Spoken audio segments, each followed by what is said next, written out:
Malam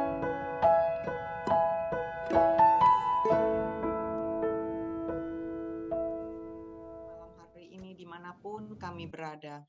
Terima kasih berbicaralah malam ini terhadap putra dan putri kesayanganmu. Berbicaralah dan pada saat engkau berbicara, insyafkanlah setiap hati kami agar kami mau mendengar dan melakukan sesuai dengan perkataanmu. Biar hidup kami adalah hidup yang di dalam terang. Biar hidup kami adalah hidup yang di dalam kemerdekaan. Dan biar hidup kami adalah hidup yang menjadi umat yang lebih dari pemenang. Roh Kudus datang dan penuhi setiap kami. Penuhi dan ajarilah kami firman-Mu yang sanggup membebaskan kami dari semua kekhawatiran, dari semua ketakutan, dari semua kegalauan hidup kami. Dan di dalam nama Tuhan Yesus yang begitu luar biasa dan dahsyat, sama-sama yang percaya kami katakan, amin. Shalom semuanya, apa kabar? Wishing you a glorious New Year 2021. Terima kasih Pak Franz buat worship-nya yang selalu sangat diurapin. Oke, Singapura seminggu ini derajatnya turun 22 degree sampai 25. Jadi kita semuanya agak kedinginan. Kecuali suami saya yang tiap hari masih panas. Jadi tiap hari kita di rumah kayak begini, ya, udah mulai agak kedinginan, ya malam ini mungkin sekitar 24 degree, ya. Jadi hujan terus, ya. Apa kabar di Indonesia, di Singapura, obat antivirus sudah keluar dan seluruh warga negara Singapura adalah satu keharusan untuk divaksin. Jadi saya rasa dalam waktu yang tidak panjang lagi kita sudah diizinkan untuk travel, ya. Dan sekali lagi tempat pertama yang mau saya kunjungin adalah Indonesia. I love Indonesia. Amin. Oke, terima kasih sekali lagi yang sudah mengundang saya di sini, Ibu Nini dan semua teman-teman, ya. Hari ini tema saya adalah True Disciple. Dan setelah ini kita akan sama-sama melakukan perjamuan kudus, ya. Jadi bagi orang yang belum mempersiapkan perjamuan kudus, the Lord's Supper, perjamuan kudus mungkin bisa disiapin, ya. Nah, saya cukup banyak sekali firman Tuhan yang mau saya bagikan.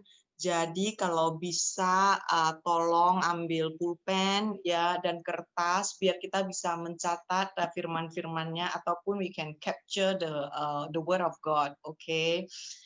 Ya. Oke. Sekali lagi terjemahan saya adalah terjemahan AMPC, jadi agak sedikit ada sedikit perbedaan, ya. Jadi tolong ikutin ayat-ayat yang saya tampilkan. Oke, tema hari ini adalah True Disciple, murid sejati. Murid sejatinya Yesus. Oke. Mungkin saudara berkata seperti ini, "Loh, kok murid sejati? Emang ada murid palsu?" Tentu saja ada, saudara. Seperti yang kita lihat di Perjanjian Lama, ada nabi yang diutus Tuhan, dan ada pula nabi palsu. Sama juga di Perjanjian Baru, kita bisa melihat ada 12 murid Yesus. 11 adalah murid sejati. Dan ada satu murid yang mengkhianati Yesus, yaitu murid palsu. Oke, ayo kita bahas lebih dalam lagi, siapakah murid yang sejati? Oke, murid yang sejati adalah murid yang dikenal oleh Tuhan secara pasti, secara layak dikenal. Mungkin saudara berpikir, emang ada yang tidak dikenal secara pasti? Emang ada yang tidak dikenal secara layak? Ayo sama-sama kita bahas kebenaran firman Tuhan. Yohanes pasal 10 ayat 14. Yohanes pasal 10 ayat 14. Aku gembala yang baik dan aku mengenal domba-dombaku. Aku tidak akan ragu-ragu dan domba-dombaku mengenal aku. Mengenal secara pribadi yang dekat dan dalam. Saudara, lihat kata-kata ini. Kenal.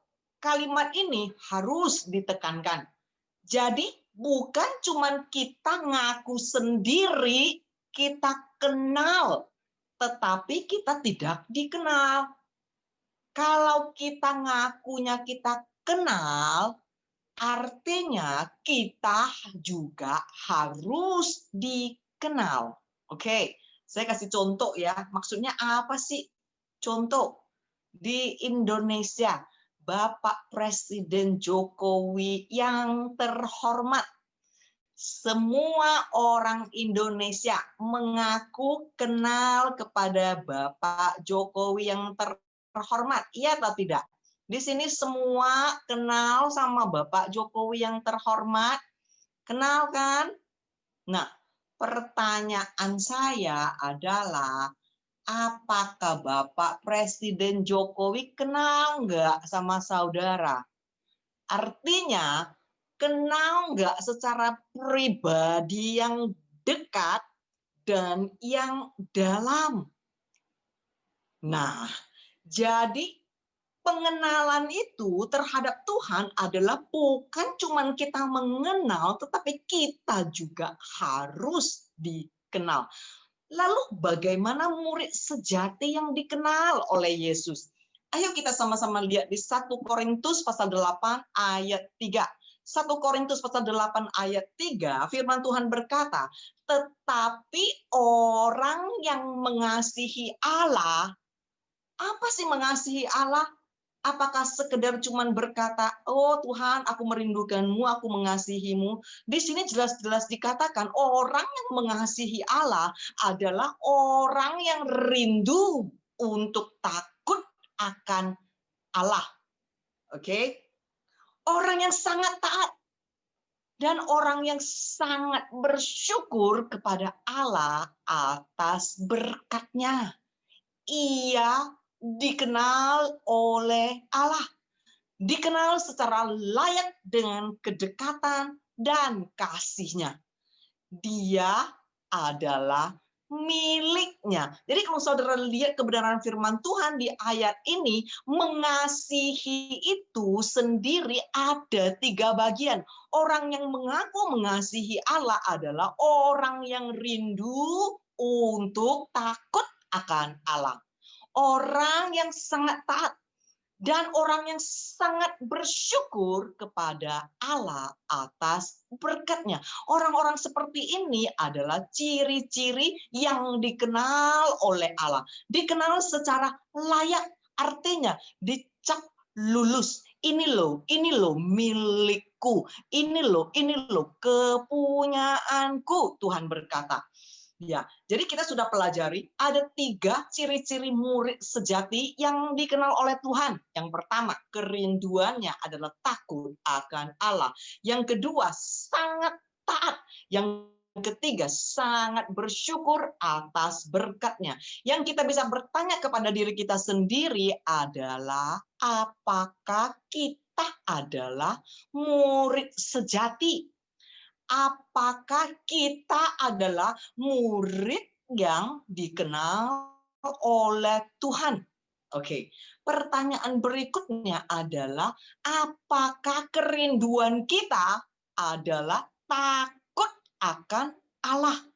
Atau kerinduan kita adalah hal-hal yang di luarnya, apalagi hal-hal yang materi, atau kerinduan kita adalah benar-benar takut akan Allah. Saya sering berkata seperti ini, takut akan Allah sesuai dengan firman Tuhan di Amsal pasal 8 ayat 13 adalah membenci semua kejahatan.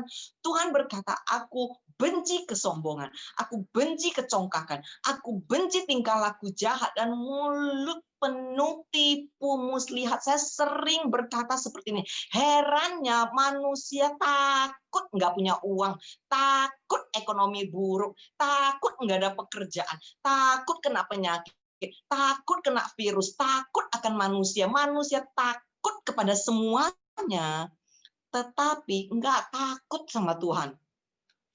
Pertanyaan berikutnya adalah, apakah kita sudah membenci apa yang Tuhan benci? Apakah kita sudah membenci apa yang Tuhan benci? Apakah kita masih begitu sombong, congkak? Bagaimana tentang mulut kita ini? Apakah masih penuh tipu muslihat? Tapi saya percaya di sini nggak ada yang begini. Setuju Bu Nini? Di sini semua baik-baik. Amin. Lihat tangannya langsung jempol begitu. Setuju kan Pak Frans kan? Pak Frans 2 lagi jempolnya. Oke, pertanyaan saya berikutnya adalah, apakah kita sangat bersyukur atas berkatnya? Oke, sekarang kita bahas sedikit tentang berkat ya. Berkatnya apa sih? Mungkin saudara berpikir berkat Tuhan adalah mungkin kesembuhan, mungkin perlindungan, mungkin ekonomi lancar, mungkin semua kehidupannya lurus, ya, mulus, lancar. Tetapi saudara tahu, berkat yang terbesar dan berkat yang terpenting adalah keselamatan.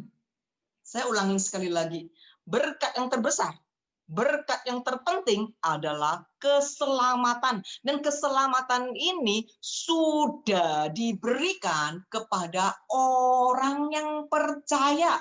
Tetapi percaya bukan sekedar di bibir doang ya. Orang percaya artinya adalah orang yang taat, bersandar, dan yakin sepenuhnya kepada Tuhan. Percaya di firman Tuhan, yaitu pisteo. Pisteo itu artinya taat, bersandar, dan yakin. Jikalau kita belum taat, kita belum bersandar, kita belum yakin, kita belum bisa disebut orang yang percaya. Jadi ingat saudara, berkat yang terbesar, yang terpenting adalah berkat keselamatan. Yang lain-lain cuma bonus doang. Tetapi kebanyakan daripada kita cuman bisa bersyukur pada saat kita diberi bonus materi, diberi keuangan yang lancar, diberi kesehatan, diberi perlindungan. Yang lagi cari jodoh, maunya jodoh, dan yang lain-lain itu dikategorikan berkat. Saudara, dengar baik-baik. Jikalau kita cuma bisa bersyukur pada saat kita mendapat bonus materi, kalau kita cuma bisa bersyukur pada saat kita mendapatkan kesehatan, kelancaran bisnis, hidup lurus, lancar, mulus, saudara, kita tidak akan pernah menjadi murid sejati Yesus. Makanya banyak Kristen stres, banyak Kristen depresi pada masa COVID seperti ini. Banyak Kristen murtad, ketakutan, galau sewaktu kena masalah. Hidup enggak berkemenangan, kena penyakit, marah sama Tuhan. Uang enggak lancar, marah sama Tuhan. Sedikit membagikan kesaksian, banyak di sini yang sudah tahu kesaksian suami saya ya. Sewaktu suami saya divonis divonis mati ya, akan mati, cuman bisa hidup 6 bulan. Saya berkata kepada dia, ya gimana ya, dokter bilang kamu akan mati dalam 6 bulan ini ya. Suami saya selalu berkata, buat aku jikalau aku hidup adalah untuk Kristus, jikalau aku mati adalah beruntung.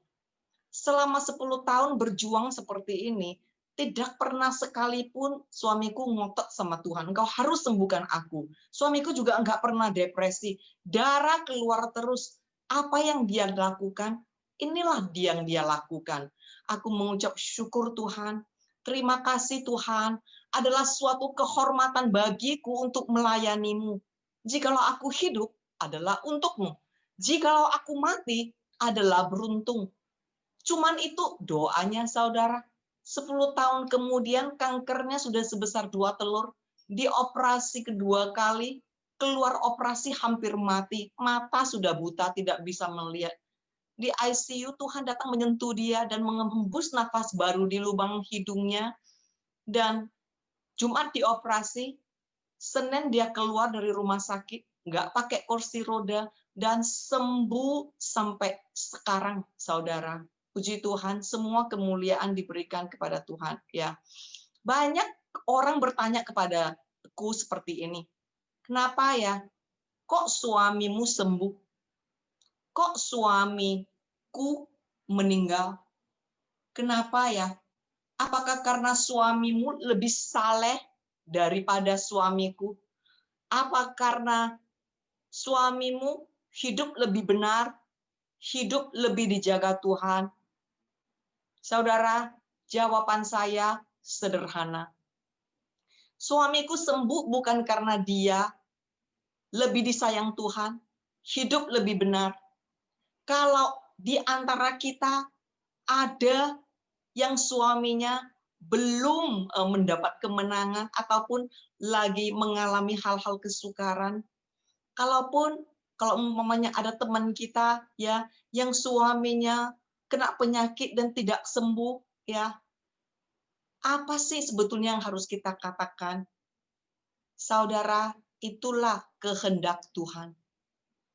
Itulah sesuai dengan kehendak Tuhan.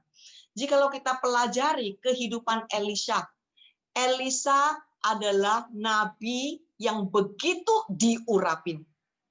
Kenapa saya mau berkata dan mengajarkan ini dengan benar? Sebab saya mendengar ada beberapa pengajaran yang aneh yang disebar di Indonesia yang berkata seperti ini. Kalau kita kena penyakit itu artinya kita dikutuk. Kalau kita kena COVID itu artinya kita nggak benar hidupnya. Kalau kita itu sampai mati karena COVID, itu artinya kita tidak dalam perlindungan Tuhan dan hidup kita benar. Saya rasa saya harus meluruskan pelajaran ini, ya. Dan saya rasa karena di sini juga banyak sekali adalah pemimpin-pemimpin di grup saudara. Jadi saya rasa jikalau saudara mempelajari kebenaran firman Tuhan ini, saudara bisa membagikan kepada sekeliling komunitasmu. Oke, kita bisa lihat ya. Ini di 2 raja-raja ini Nabi Elisha. Siapakah Nabi Elisha? Nabi Elisha adalah nabi yang paling diurapi. Kenapa saya berkata dia adalah nabi yang paling diurapi? Karena Nabi Elisha mendapatkan 2 kali lipat urapan. Saudara setuju ya? Saudara setuju ya? Nah, saya mau bertanya. Oke. Di firman Tuhan jelas-jelas dicatat, nanti saudara bisa baca sendiri di 2 raja-raja. Oke. Elisha mati karena penyakit berat. Nggak sembuh artinya. Oke. Dan sebelum Elisha mati, Elisha masih melayani Raja Yoas, yaitu Raja Israel. Dia bernubuat untuk Raja Yoas. Dan Raja Yoas begitu sedih atas kematian Elisha karena Raja Yoas begitu menghargai Elisha. Raja Yoas memanggil Elisha ayah, seorang ayah. Oke. Nah, setelah dia bernubuat buat Raja Yoas, dia pun meninggal. Dan Raja Yoas begitu sedih dan mengadakan pemakaman yang sangat besar untuk menghargai Nabi Elisha. Nah, sekarang saya mau bertanya, saudara, apakah Elisha dikutuk oleh Tuhan? Iya atau enggak? Enggak ya? Oke.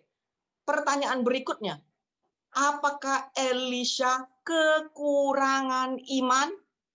Iya atau enggak? Saya rasa juga tidak. Yang ketiga, saya mau bertanya, apakah Elisha tidak di dalam perlindungan Tuhan? Tentu saja tidak. Coba saudara renungkan apa yang saya bagikan. Banyak hal yang kita tidak tahu. Banyak hal yang kita tidak mengerti. Oke? Apalagi jikalau pertanyaan-pertanyaan ditujukan kepada orang-orang seperti saya yang punya gelar pendeta.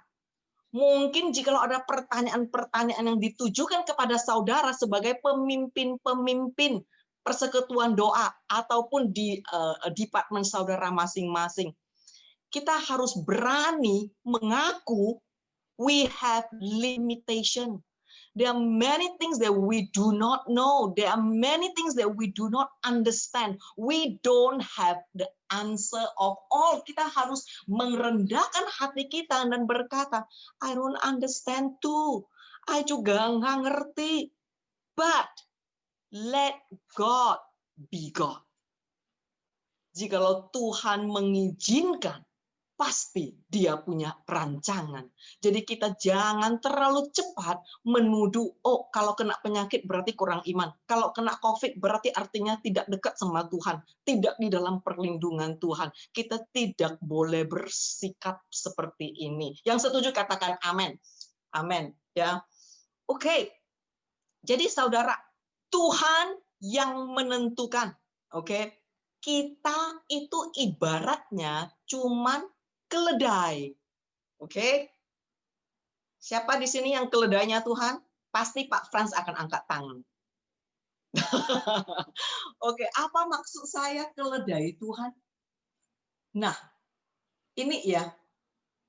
Saya kasih contoh ya. Ini keledai ya, keledai. Keledai membawa Yesus masuk ke Yerusalem. Ya. Keledai membawa Yesus masuk ke Yerusalem. Terus udah sampai di gerbang. Semua orang melempar itu apa? Daun palm. Is it palm leaf? Palm leaf is daun palmnya. Semua orang berteriak-teriak, Hosana, Hosana. Oke, si keledai ya. Wah, ini cukup terkenal dah. Wah, si keledai ini ya, ini jantungnya udah deg-degan. Hey, I like it. Wow, menjadi pusat sorotan. Oke, ya, the limelight, ya. Terus si keledai masuk lagi. Wah, udah ini sampai di gerbang, semua orang lempar itu daun palem. Hosana, Hosana. Si keledai ini, wow, I like it. Sekarang aku sudah terkenal nih. Aduh, ini semua mata ditujukan kepadaku. Semua teriak-teriak. Oke, ini udah lewat gerbang ya, udah lewat gerbang, semua orang ini masih sangat ramai, bersorak-sorak, Hosana, Hosana, dan daun palem ini pun dilempar, oke ya. Nah, si keledai ini udah nggak tahan ya. Oh, I like it. Apa yang keledai lakukan? Si keledai bangun. Terima kasih, terima kasih. Terima kasih. Sewaktu keledai bangun, apa yang terjadi? Yesus jatuh dong. Terlempar dong. Saudara, kita harus ngerti posisi kita. Biarlah kita menjadi keledai yang selalu menundukkan kepala kita, biar Tuhan Yesus yang kelihatan. Bukan kita. Apa sih yang harus kita lakukan? Seperti keledai yang membawa Yesus masuk ke Yerusalem, setiap kita adalah murid Yesus Kristus yang membawa firman Tuhan kepada semua orang. Amin.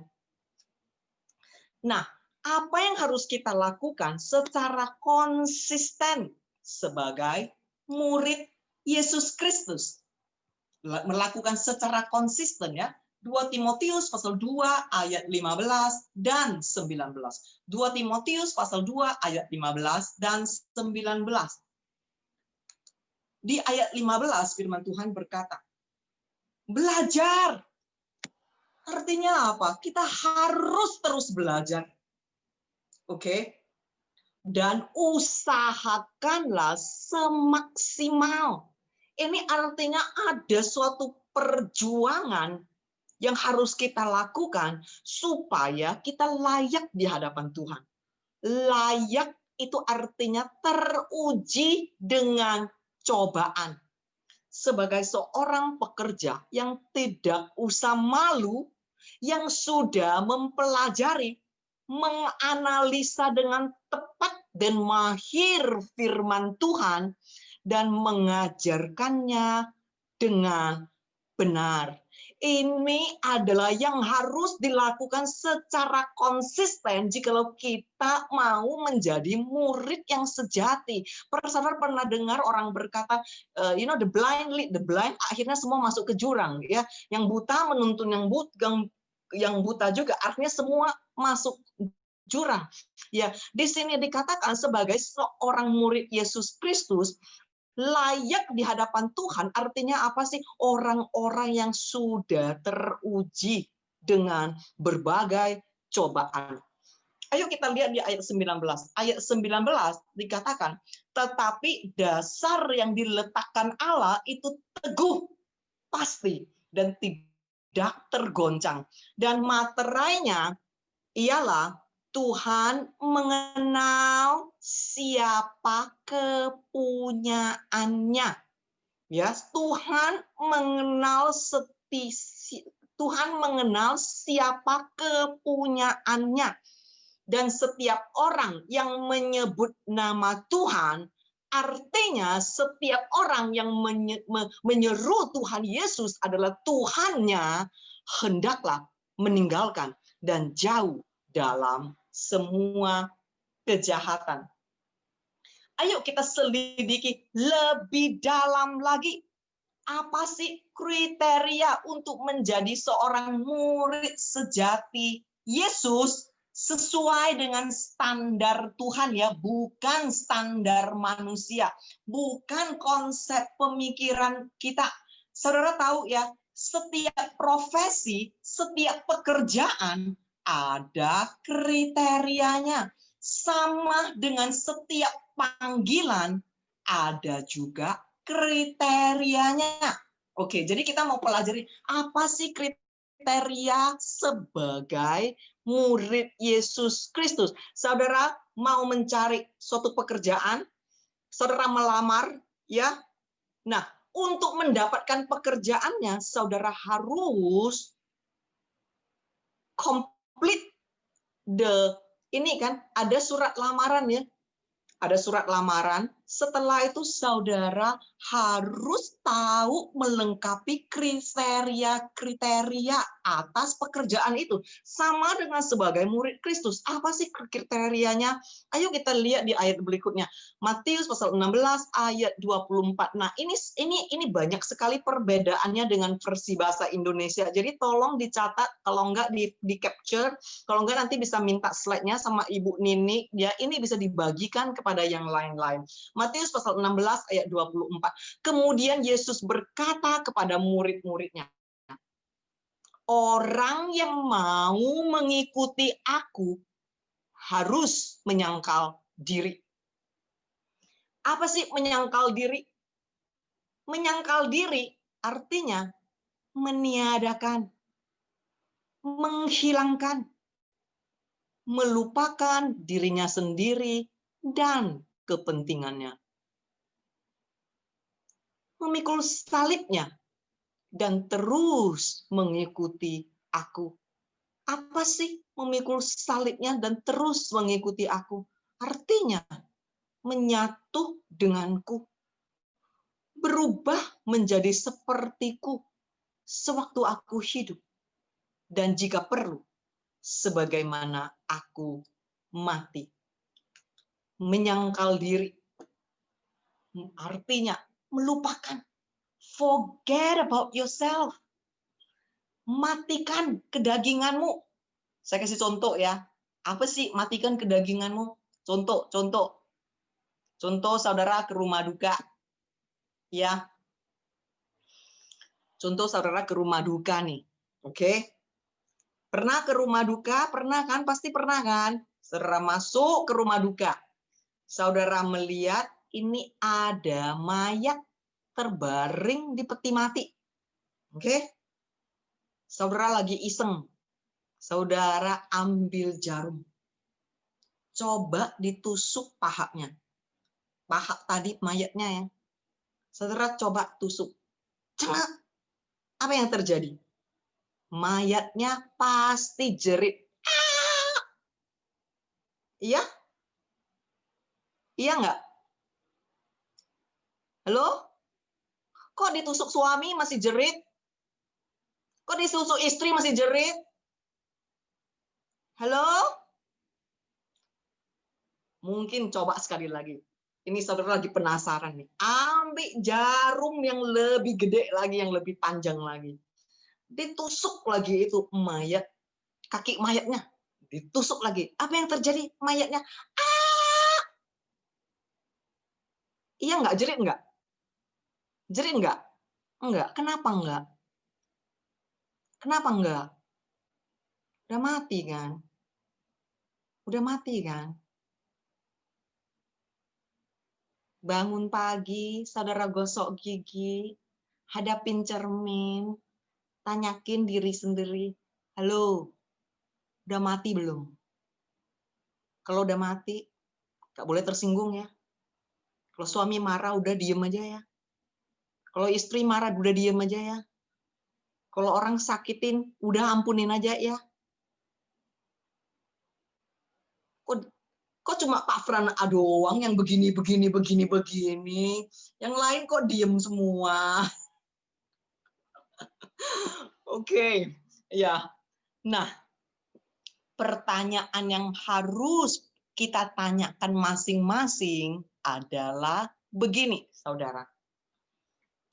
Do we really serve God? Apa kata kita sungguh-sungguh melayani Tuhan? Atau kita melayani diri kita sendiri? Tuhan adalah cuman sesuatu yang berkuasa yang kita pakai untuk menggenapi apa yang kita mau. Apakah kita sungguh-sungguh melayani Tuhan atau kita melayani perut kita sendiri? Semua yang kita lakukan, apapun yang kita ajarkan, apapun yang kita lakukan, pertanyaan yang harus kita tanya kepada masing-masing, ini loh, aku, milikku, kepentinganku, keinginanku, kenyamananku, itu lebih penting atau Tuhan Yesus sungguh-sungguh jauh lebih penting daripada aku? Karena sebetulnya yang paling mengerikan bukan setan, tetapi yang paling mengerikan adalah aku. Aku, milikku, kemauanku, keinginanku, sehingga aku yang menjadi Tuhan. Tuhan cuman adalah alat dan nama yang aku pakai untuk memenuhi kepentinganku. Pada saat aku ini terlalu besar, saudara, Yesus sudah bukan lagi Tuhan dan Raja kita. Kita yang Raja. Kita cuman sekedar menjadikan Tuhan pekerja mukjizat kita. Berhati-hatilah siapa sesungguhnya yang memerintah. Aku, kemauanku, atau Yesus yang sungguh-sungguh memerintah di dalam kehidupan saudara dan aku. Saya rasa tahun baru ini Tuhan sedang berbicara, it's enough.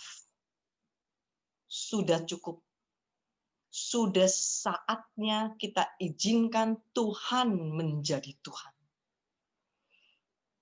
Goncangan-goncangan terjadi sebab Tuhan mau kita meletakkan Dia di mana seharusnya Dia diletakkan. Oke, berikutnya. Mikul salib dan mengikuti aku. Ada yang datangin saya dan berkata, aduh pastor, ini ya, aku udah mikul salib 30 tahun. Itu suamiku tuh, salibku, tiap hari jengkelin aku terus. Itu mama mertuaku, salibku. Aku sudah memikulnya puluhan tahun. Saudara, mama mertuamu, suamimu, istrimu, mau gimana jengkelnya, itu bukan salibmu. Oke? Ya. Jadi, apa sih salibmu? Salibmu adalah engkau harus menyatu dengan Tuhan, berubah menjadi seperti Tuhan sewaktu aku hidup, katanya, dan jikalau perlu sebagaimana aku mati. Oke, tadi kita sudah mempelajari ciri-ciri murid Yesus Kristus, ya. Nah, sekarang kita bisa sama-sama melihat siapakah yang dikatakan Yesus yang tidak bisa menjadi muridnya. Oke, ayo kita lihat di firman Tuhan. Ini cukup jelas, jadi saya cuma baca doang, ya. Saya cuma baca doang. Lukas pasal 14 ayat 27. Ya, Lukas pasal 14 ayat 27. Firman Tuhan berkata, orang yang tidak mau tekun dan memikul salibnya dan mengikuti aku tidak bisa menjadi muridku. Kita bisa ngaku, kita bisa deklarasi, kita bisa proklaim, kita bisa nuntut sampai our face turn blue. Ya kriteria ya tetap kriteria. Kondisi ya tetap kondisi, dan firman Tuhan berkata, jikalau kita tidak mau tekun, tidak mau memikul salib, engkau tidak bisa menjadi muridku. Ayo kita lihat ayat 33. Begitu juga dengan kalian yang tidak bersedia meninggalkan, menyerahkan, mengorbankan, mengucapkan selamat tinggal kepada semua yang kalian miliki, tidak bisa menjadi muridku. Say goodbye. Katakan di sini, ya, tidak bisa menjadi muridku. Nah, ini bukan untuk kita menghakimi orang lain ya, karena firman Tuhan adalah cermin. Makanya tolong jangan berantem teologi ya di internet ya. Kita jadi batu sandungan buat non-Kristen. Oke, non-Kristen berkata ini Kristen kerjaannya berantem melulu. Oke, kerjaannya kayak begitu, berantem teologi ya melulu. Tetapi apa yang harus kita lakukan? Oke, ayo kita lihat di Efesus pasal 5 ayat 10 sampai 11. Efesus pasal 5 ayat 10 sampai 11. Apa yang bisa kita lakukan? Mungkin bisa ditayangkan versi bahasa Indonesianya. Dan ujilah apa yang berkenan kepada Tuhan. Biarkan pola hidupmu menjadi contoh sesuai dengan yang berkenan kepadanya. Tingkah lakumu menunjukkan betapa engkau bersyukur atas keselamatanmu. Ayat 11. Janganlah turut mengambil bagian dalam perbuatan-perbuatan kegelapan yang tidak berbuahkan apa-apa, tetapi sebaliknya telanjangilah perbuatan-perbuatan itu. Cara kita telanjangi perbuatan-perbuatan jahat itu bagaimana? Bukan dengan menghakimi orang lain, bukan dengan menunjuk-nunjuk orang lain, tetapi lihat ada caranya, dan caranya sudah diajarkan kepada setiap kita.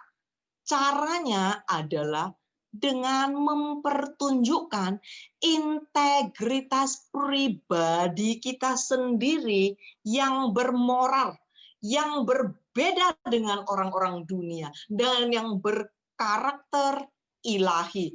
Dengan cara beginilah kita akan mentelanjangi perbuatan-perbuatan yang jahat, perbuatan-perbuatan yang tidak jujur, mau itu di dalam gereja ataupun di luar gereja, mau itu Kristen atau tidak Kristen. Jadi kita tidak menghakimi, kita tidak menunjuk-nunjuk kesalahan orang, kita tidak berantem soal teologi ya, oke, tidak berantem di dalam rumah Tuhan, juga tidak berantem di sosial media, tetapi dengan cara kita sendiri loh mempertunjukkan integritas pribadi kita sendiri yang bermoral, yang benar, dan yang berkarakter ilahi. Dengan demikian caranya kita sudah diajarkan dari Tuhan sendiri, kita akan mentelanjangi perbuatan-perbuatan yang salah.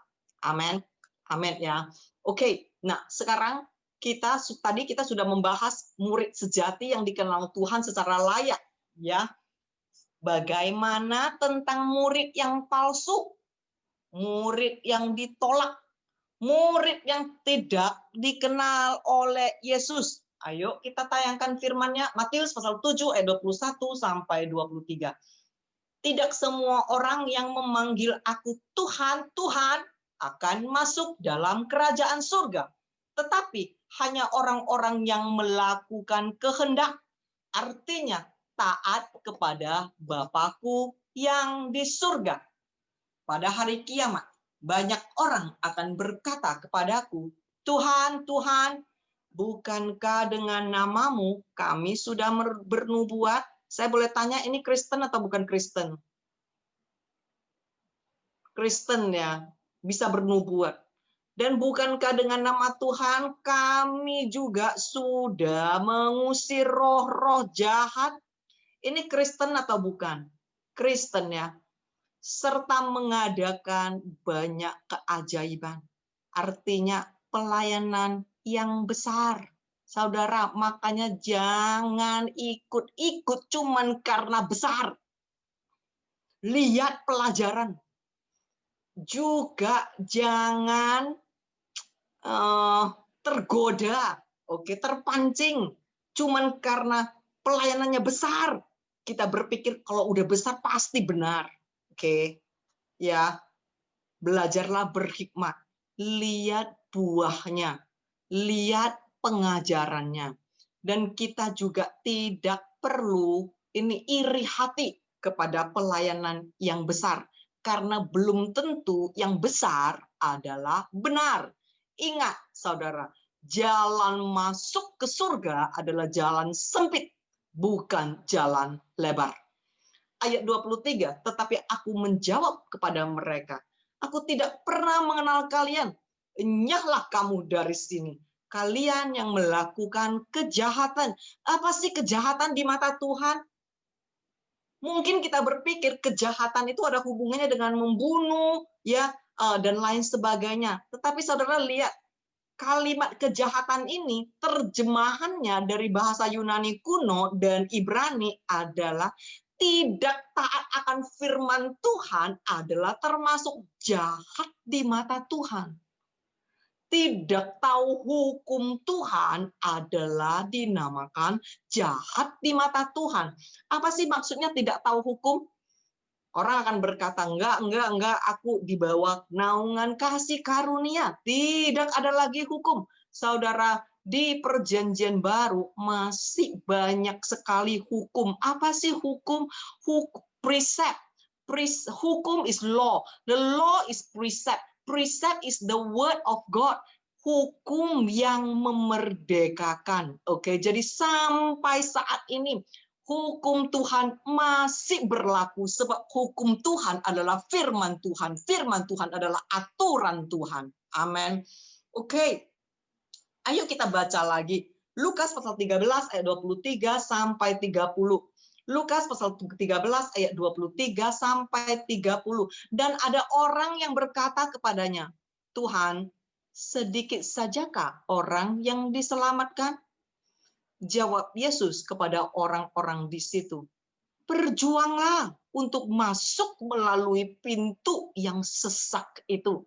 Saudara, jikalau saudara berpikir kekhawatiranmu terhadap ekonomi bisa membuat kamu sesak nafas, bisa membuat kamu stres, depresi, coba fokus ke satu ayat ini. Perjuanganmu bukan tentang hal-hal materi di dunia ini. Tentang hal-hal materi di dunia ini, Tuhan sudah berkata, halo, pasti aku akan menyediakan. Pasti, itu sudah pasti. Yang harus kita perjuangkan, yang harus kita fokuskan, halo, jalan lewat pintu yang sesak itu. Sebab aku berkata kepadamu, banyak orang akan berusaha untuk masuk, tetapi tidak akan dapat. Jika tuan rumah telah bangkit dan telah menutup pintu, kamu akan berdiri di luar dan mengetok pintu sambil berkata, Tuan, bukakanlah kami pintu. Dan ia akan menjawab dan berkata kepadamu, aku tidak tahu dari mana kamu datang, tetapi sudah pasti bukan milikku. Jadi dari sini, dari ayat sini, kita sadar bukan cuma kita sendiri yang mengaku mengenal Tuhan, tetapi kita harus menjadi murid yang dikenal Tuhan. Oke, ayat berikutnya. Maka kamu akan berkata, loh, kami telah makan dan minum di hadapanmu, dan engkau telah mengajar di jalan-jalan di kota kami. Saya mau bertanya, ini Kristen atau bukan? Kristen ya? Setuju semua? Kristen ya? Karena makan dan minum di hadapanmu. Sama seperti nanti kita juga akan melakukan perjamuan kudus, ya. Dan di sini dikatakan engkau telah mengajar di jalan-jalan kota kami. Tetapi ia akan berkata kepadamu, aku tidak tahu dari mana kamu datang. Tetapi sudah pasti bukan milikku. Enyalah dari hadapanku, hai kamu sekalian yang melakukan kejahatan. Apa sih kejahatan? Buat kita mungkin kejahatan membunuh, perkosa, dan lain sebagainya. Tetapi ingat saudara, terjemahan kejahatan di dalam firman Tuhan di sini artinya tidak taat kepada firman Tuhan. Firman Tuhan udah jelas-jelas berkata, jangan khawatir. Kita khawatir terus. Firman Tuhan sudah berkata, jangan tersinggung. Kita tersinggung terus. Firman Tuhan sudah berkata, udah berhenti merokok. Jangan merokok lagi. Kita merokok terus. Terus alasannya enggak deh stres, gua stres kalau enggak ngerokok stres. Oke. Di sanalah akan terdapat ratap dan gertak gigi. Apabila kamu akan melihat Abraham dan Ishak dan Yakub dan semua nabi di dalam kerajaan Allah, tetapi kamu sendiri dicampakkan keluar.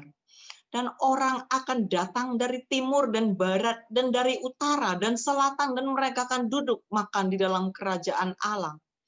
Dan sesungguhnya ada orang yang sekarang terakhir. Dengar baik-baik saudara. Dan sesungguhnya ada orang yang sekarang terakhir. Kelihatannya nggak terkenal.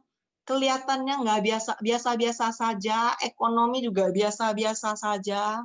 Ya, yang akan menjadi orang yang terdahulu.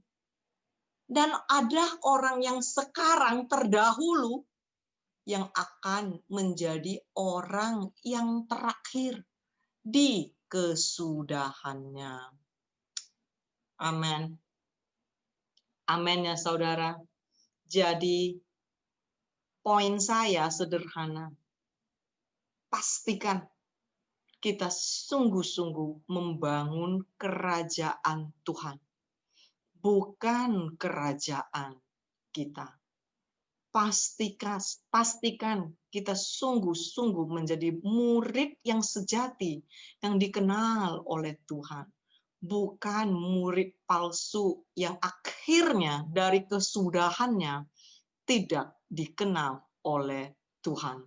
Matius pasal 13 ayat 44 sampai 46. Matius pasal 13 ayat 44 sampai 46.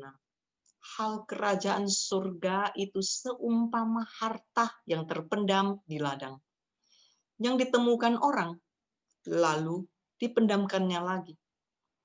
Oleh sebab sukacitanya, pergilah ia menjual seluruh miliknya, lalu membeli ladang itu. Demikian pula hal kerajaan surga itu seumpama seorang pedagang yang mencari mutiara yang indah. Setelah ditemukannya mutiara yang sangat berharga, ia pun pergi menjual seluruh miliknya, lalu membeli mutiara itu. Saudara, saya tidak sedang menyuruh saudara meninggalkan pekerjaan, meninggalkan usaha, jual rumah untuk membangun gereja, dan lain sebagainya. Tetapi saya sedang berkata, apakah Yesus adalah segala-galanya bagi saudara? Apakah engkau bersedia membayar semua harga untuk mematikan kedagingan hawa nafsumu supaya engkau layak diterima sebagai murid sejati dan dikenal oleh Tuhan? Bukankah saudara tadi membaca dengan jelas? Hal kerajaan surga is not about gaining what you want. Hal kerajaan surga is about losing yourself in order that you may gain Christ. Hal kerajaan surga adalah tentang melupakan dirimu sendiri sehingga engkau mendapatkan mutiara yang paling berharga, yaitu Yesus Kristus. Apakah Yesus sungguh-sungguh segalanya bagimu? Sama seperti harta yang terpendam di ladang. Oleh karena sukacitanya, dia menjual seluruh miliknya untuk membeli ladang itu. Apakah Yesus sungguh-sungguh segalanya bagimu? Sama seperti pedagang yang mendapatkan mutiara yang begitu berharga.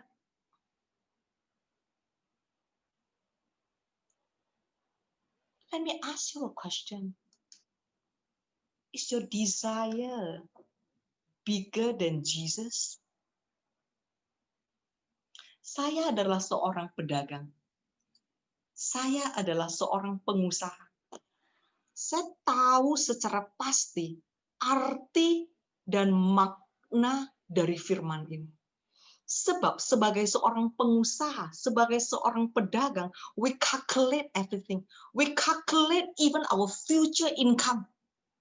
We calculate even, we make projection, pendapatan, kemasukan belum terjadi. We calculate everything. Tetapi untuk seorang pedagang, sanggup menjual semua yang mereka miliki, cuman untuk mendapatkan satu mutiara yang begitu berharga. I know what it means exactly. Artinya, kamu rela, aku rela. Artinya karena mutiara ini adalah yang terindah, yang paling berharga, yang satu-satunya yang aku inginkan, yang sudah cukup kalau aku mendapatkan yang satu ini. Makanya aku bersedia melepaskan, say goodbye, meninggalkan semua yang aku inginkan, semua yang aku khawatirkan, semua yang aku cemas, orang-orang yang tidak bisa aku ngampunin, orang-orang yang menyakitin aku, orang-orang yang menyuri hartaku. It's okay, I just give it up. Aku bahkan bersedia untuk menyerahkan galauku, cuman untuk mendapatkan mutiara yang begitu berharga. My question back is Christ enough for you? Apakah Yesus sungguh-sungguh segalanya bagimu? Is your desire bigger than Jesus? Is your life bigger than Jesus? Is your ambition bigger than Jesus? Mungkin saudara berkata, enggak kok. Yesus lebih besar dari ambisiku. Yesus lebih besar dari keinginanku. Yesus lebih besar daripada kehidupanku. If that is so, can you be happy when you don't get what you want? Can you still be thankful when you don't get what you want? Jikalau sesungguhnya Yesus lebih besar dari semua itu, apakah engkau sanggup masih bisa bersyukur, masih bisa berbahagia pada saat keinginanmu tidak terkabulkan? Pada saat situasi dan kondisi tidak terjadi sesuai dengan kemauan. My next question is your ministry bigger than Jesus? Is your business bigger than Jesus? Is your ego or your right bigger than Jesus? Jikalau engkau berkata tidak, Yesus lebih besar. Kenapa sih kok kita bisnis masih suka sogok, masih suka nipu? Kenapa sih kalau kita pelayanan fokusnya harus besar, bukan kualitas tapi kuantitas? Kenapa sih kok kita sukanya berantem, tersinggung terus? Do you want to be a true disciple?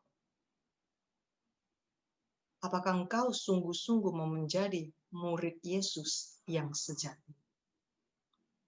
Do you really want to be a true disciple of Jesus Christ? Apakah engkau sungguh-sungguh mau menjadi murid Yesus yang sejati? Begitu juga dengan kalian yang tidak bersedia meninggalkan, menyerahkan, mengorbankan, mengucap selamat tinggal kepada semua yang kalian miliki, tidak bisa menjadi muridku. Inilah kebenaran firman Tuhan. Matius pasal 16 ayat 24. Kemudian Yesus berkata kepada murid-muridnya, orang yang mau mengikuti aku harus menyangkal diri, meniadakan, menghilangkan, melupakan kepentingannya sendiri, memikul salibnya, dan terus mengikuti aku. Menyatu denganku, berubah menjadi sepertiku, sewaktu aku hidup, dan jikalau perlu, sebagaimana aku mati. I will lead you into the Lord's Prayer. I will lead you into the Lord's Supper. Ya, saya akan menuntun saudara masuk di dalam perjamuan kudus. Tetapi saya rasa waktu ini izinkan mungkin Pak Franz bisa lead us with one song, ya, lead us with one song, dan yang lainnya saya minta mungkin bisa renungkan, mungkin bisa berdiam diri, mungkin bisa merenungkan khotbah-khotbah tadi, Dan mungkin bisa bertanya kepada diri sendiri, am I really a true disciple? If I'm not yet, what must I do from now? What must I do from now? Oke, saya persilahkan Pak Frans.